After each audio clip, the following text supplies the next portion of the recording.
Fala pessoal, deixa um comentário para motivar a gente a continuar postando. No mais é isso, bora lá. Lucas, capítulo 11. Um dia Jesus estava orando num determinado lugar. Quando acabou de orar, um dos seus discípulos pediu: Mestre, ensina-nos a orar. João ensina os discípulos dele. Ele disse: Quando vocês orarem, digam: Pai, revela-nos quem Tu és. Dá um jeito neste mundo. Conserva-nos vivos com 3 boas refeições. Preserva-nos perdoados por Ti e perdoando os outros. Guarda-nos de nós mesmos e do diabo.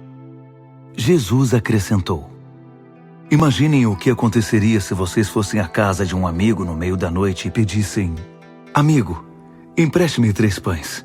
Um velho amigo acabou de chegar de viagem, está lá em casa e não tenho nada para oferecer a ele. Já na cama, seu amigo responde: Não me incomode, já tranquei a porta e meus filhos estão dormindo. Não posso me levantar para dar a você, seja lá o que for.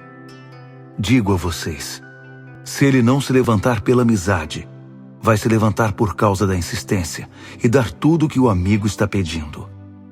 Isto é o que eu quero dizer. Peçam e conseguirão. Busquem e acharão. Batam e alguém abrirá a porta. Não barganhem com Deus. Sejam objetivos. Peçam aquilo de que estão precisando. Não estamos num jogo de gato e rato, nem de esconde-esconde. Se seu filho pedir pão, você o enganaria com serragem? Se pedir peixe, iria assustá-lo com uma cobra viva servida na bandeja? Maus como são, vocês não pensariam em algo assim, pois se portam com decência, pelo menos com seus filhos. Não acham então que o Pai que criou vocês com todo amor não dará o Espírito Santo quando pedirem? Jesus libertou um homem de um demônio que o mantinha mudo.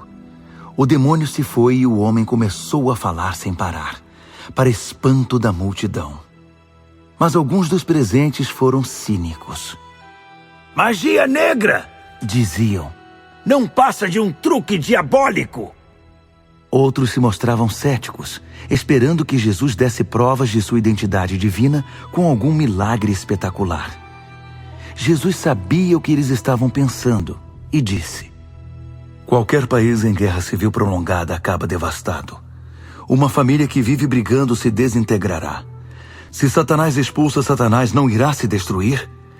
E vocês me caluniam, afirmando que sou um demônio que expulsa demônios.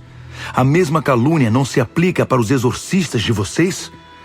Mas se é pelo dedo de Deus que expulso espíritos maus, então com certeza o reino de Deus está aqui. Se um homem forte, armado até os dentes, fica de guarda em sua casa, a propriedade está segura. Mas e se um homem ainda mais forte e com armas mais poderosas o atacar? Ele será derrotado. O arsenal que o tornava tão confiante agora é inútil, e seus bens mais preciosos serão tomados. Isso é guerra, e não há território neutro. Se vocês não estão do meu lado, são meus inimigos. Se não ajudam, estão atrapalhando.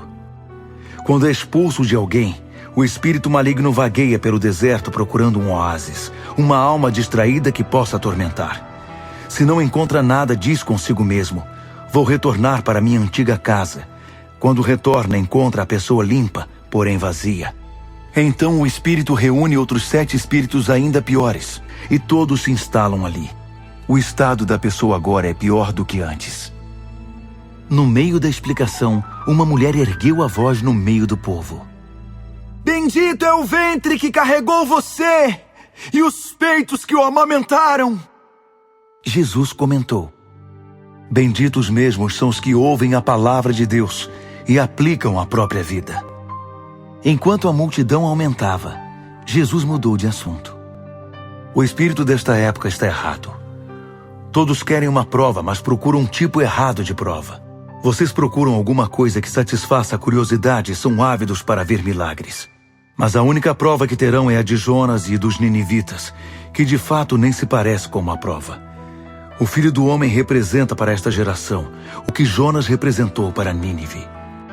No dia do juízo, os ninivitas irão depor, e o testemunho deles condenará esta geração, porque Jonas pregou para aquele povo, e eles mudaram de vida. Um pregador muito mais importante que Jonas está aqui, e vocês ficam exigindo provas.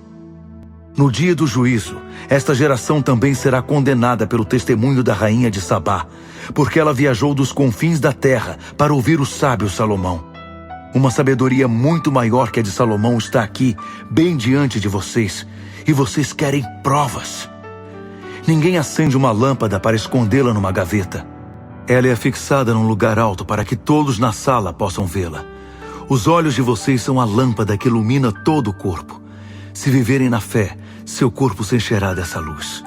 Mas se viverem com olhos cheios de cobiça e desconfiança, seu corpo será um celeiro cheio de grãos mofados. Mantenham os olhos abertos, a lâmpada acesa, para não caírem na escuridão. Mantenham a vida sempre bem iluminada. Depois desse discurso, um fariseu convidou-o para jantar. Jesus entrou na casa do homem e tomou seu lugar à mesa. O fariseu ficou chocado e ofendido ao perceber que Jesus não havia se lavado antes da refeição. Mas o mestre reagiu. Sei que vocês, fariseus, lustram suas xícaras e pratos a ponto de brilharem ao sol. Mas sei também que vocês estão bichados de cobiça e maldade dissimulada. Fariseus tolos! Aquele que fez o exterior não fez também o interior? Abram o bolso e o coração e ajudem os pobres. Assim terão também a vida limpa, não só as mãos e os pratos. Estou cansado de vocês. São um caso perdido, impostores. Vocês mantêm registros meticulosos e dão dízimo de cada centavo que ganham, mas arrumam um jeito de burlar o que importa: a justiça e o amor de Deus. A atitude cuidadosa tem o seu valor, mas o essencial é indispensável. Vocês, fariseus, são um caso perdido, impostores. Fazem questão dos lugares de honra no serviço religioso e amam o glamour dos elogios públicos. Impostores! Vocês são como sepulturas sem inscrição. As pessoas passeiam pela superfície bonita, sem suspeitar da podridão 7 palmos abaixo. Um dos líderes religiosos protestou. Mestre, o senhor percebe que está nos insultando? Ele respondeu. Sim, e vou ser ainda mais claro. Vocês, líderes religiosos, são um caso perdido. Sobrecarregam as pessoas com regras e regulamentos até quase quebrarem a coluna, mas não erguem um dedo para ajudá-las. Vocês são um caso perdido. Constroem túmulos para os profetas que seus antepassados mataram, mas esses túmulos, na verdade, são monumentos aos seus antepassados assassinos e confirmam o que diz a sabedoria de Deus. Vou enviar profetas e apóstolos, mas eles irão matá-los e expulsá-los. Isso significa que cada gota de sangue justo, derramado desde o começo do mundo até agora, desde o sangue de Abel até o de Zacarias, que foi trucidado entre o altar e o santuário, está sobre a cabeça de vocês. Sim, tudo isso será cobrado desta geração. Vocês, líderes religiosos, são um caso perdido. Vocês tomam a chave do conhecimento, mas é para fechar portas, não para abri-las. Não entram, nem deixam ninguém entrar. Assim que Jesus deixou a mesa, os líderes religiosos e os fariseus explodiram de raiva. Ficaram analisando as declarações dele, em busca de algo que pudessem usar como armadilha para apanhá-lo. Lucas, capítulo 12. Nessa época era comum milhares de pessoas se reunirem à volta dele, um pisando no pé do outro. Mas a preocupação maior de Jesus era com seus discípulos, a quem alertou. Vigiem vocês mesmos, para que não sejam contaminados com o fermento dos fariseus, com a falsidade deles. Vocês não podem manter sua verdadeira identidade escondida para sempre. Logo ela será exposta. Vocês não podem manter uma máscara religiosa o tempo todo. Cedo ou tarde a máscara vai cair, e a verdadeira face religiosa de vocês será conhecida. Vocês não podem falar uma coisa em particular e pregar o oposto em público.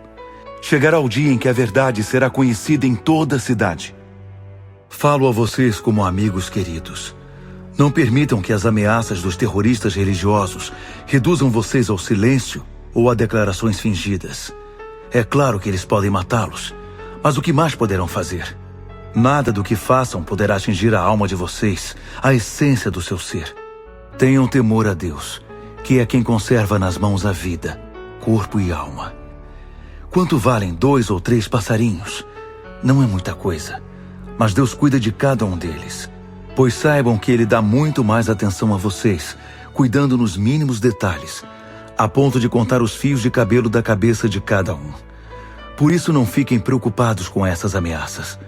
Vocês valem mais que 1 milhão de passarinhos. Deem testemunho de mim a todos, e o Filho do Homem dará testemunho a favor de vocês na presença de todos os anjos de Deus. Mas se fingirem que não me conhecem, acham que vou defendê-los diante deles? Se vocês difamarem o Filho do Homem por equívoco de interpretação ou por ignorância, esse erro será perdoado. Mas se vocês conscientemente atacarem o Espírito Santo para atingir Deus, o perdão não será possível.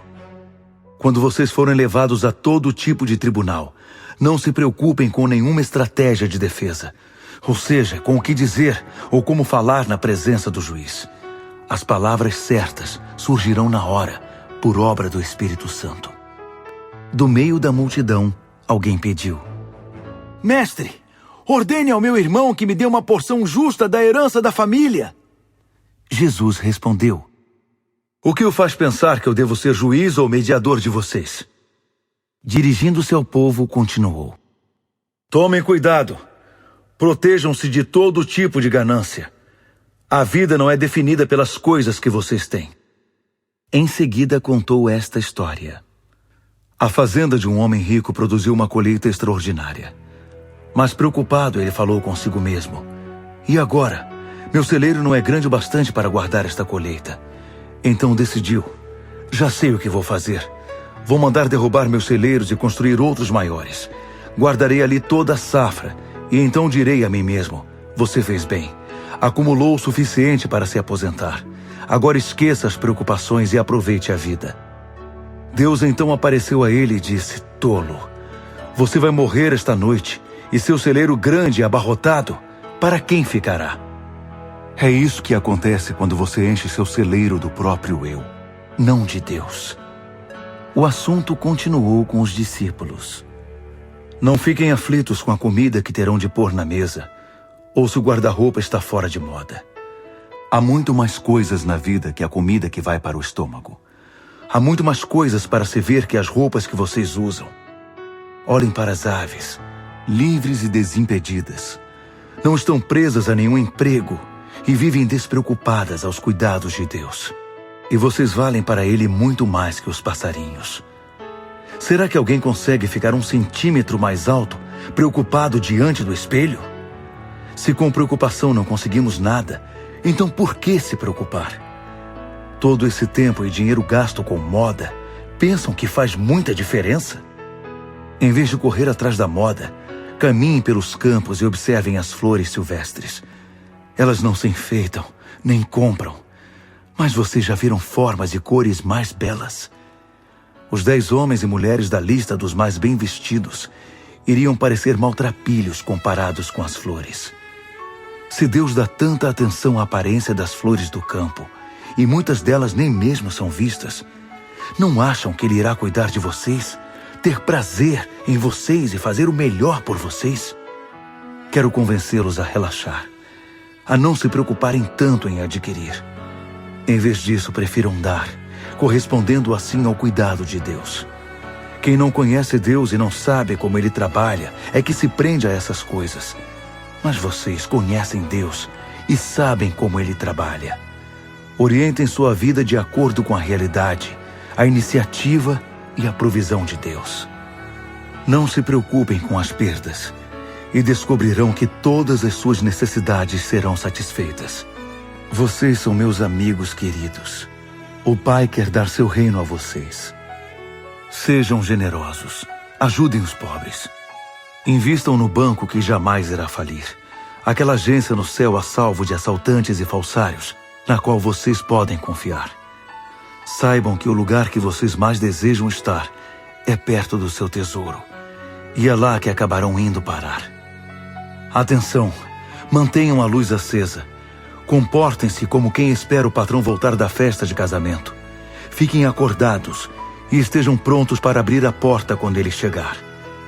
Empregados responsáveis são bem vistos pelo patrão, ele fará questão de sentar-se à mesa ou mesmo de servir a refeição a eles, continuando a festa de casamento.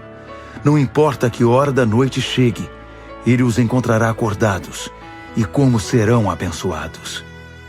Se o dono da casa soubesse a noite em que o ladrão viria, não ficaria fora até tarde, nem deixaria a porta destrancada. Por isso não sejam descuidados e negligentes. O Filho do Homem se manifestará justamente no momento em que vocês não esperam. Pedro perguntou: Senhor, isso é apenas para nós ou para todos? Jesus respondeu: Tenho uma pergunta para você.